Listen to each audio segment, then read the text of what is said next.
Alam niyo po, minsan sinabihan din ako ng Cardinal Sin, no, ako'y pari na, sabi sa akin, congrats! Bibigyan kita ng parokya, magiging ganap ka ng parish priest. May sarili ka ng parokya. Congratulations! Makikita mo, malaki ang parokya, bagay sa'yo, dahil malaki ka na rin. Alam niyo, na nakakamiss kay Cardinal, palabiro. Hinanap ko po yung parokya, may malaking simbahan daw ito. Alam niyo, paikot-ikot ako doon sa direksyon binigay niya, hindi ko makita. Sabi ko, niloko yata ako ng Cardinal o nagkamali siya. May nakita po akong babae, si umuulan-ulan nun. Naglalakad na may payong, bumaba po ako. Inausap ko yung babae, sabi ko sa babae, Ale, nasaan ba ang simbahang ito? Ako yung magiging pari dito. Abay, natawa yung babae. Lalo na nung sinabi kong malaki daw ito, pero hindi ko makita.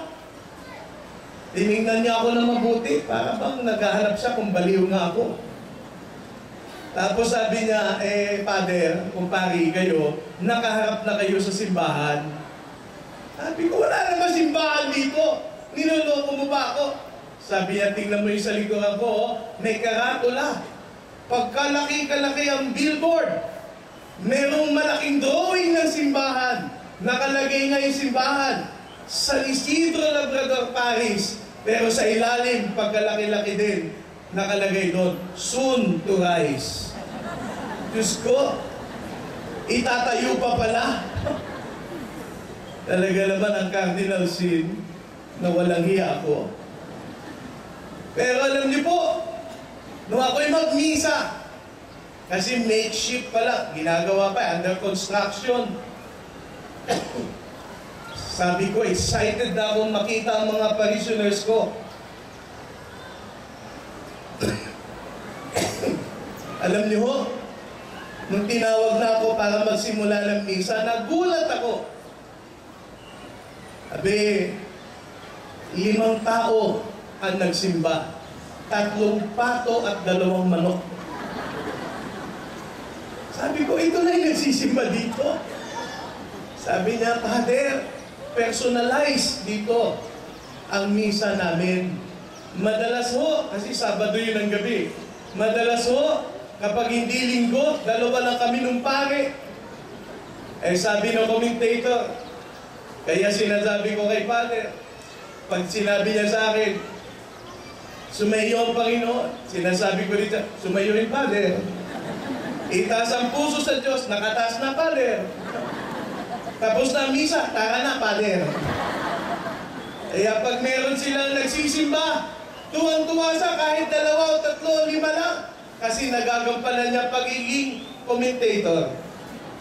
May nasasabihin na siya, load na ho. Pula po. Uwi na ho. Tapos na ang misa. Sabi ko, yung ko yata ng personalized na church. Sayang naman yung aking pinaghandang sermon, mga pato at manok ang makikinig.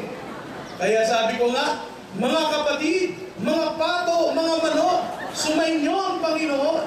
Sabi naman nila, kwak, kwak. Kinabukasan po, nabawasan yung manok, inulang namin. Alam nyo mga kapatid, sabi ko sa sarili ko, pinarurusahan ba ako ng Diyos? Galit pa sa akin ang Cardinal Sin? Bakit niya ako tinapon sa lugar na ganito? Ano bang iskandalong nagawa ko? Tinignan ko yung aking sarili. Mukhang may isang iskandalo nga. Napalaki ko masyado ang aking tiyan. Nakaka-iskandalo. Pero alam nyo, at least tiyan ko, pinalaki ko, hindi tiyan ng iba. Pag tiyan ng iba, yun ang iskandalo. Pag nakakita kayo ng pare, maliit ang tiyan, Diyos ko, ipagdasal mo. Baka ibang tiyan ang pinalaki. Pero pag malaki na ang tiyan, gaya namin, salamat sa Diyos. Alam niyo mga kapatid, bumalik ako kay Cardinal. Sabi ko sa Cardinal, actually hindi na ako nakapagsalita, nangyak-niyak na ako. Pakiramdam ko galit siya sa akin o pinarusahan ako. Bakit naman doon ako tinapon? May mga nagawa ba akong pagkakamali? Bakit doon ako inassign? Sa ganong klaseng parokya, alam niyo, ngumiti yung Cardinal. Niyaka po ako. At napakaganda po ang kanyang sinabi. Ang sabi niya sa akin, malaki ang tiwala ko sa iyo.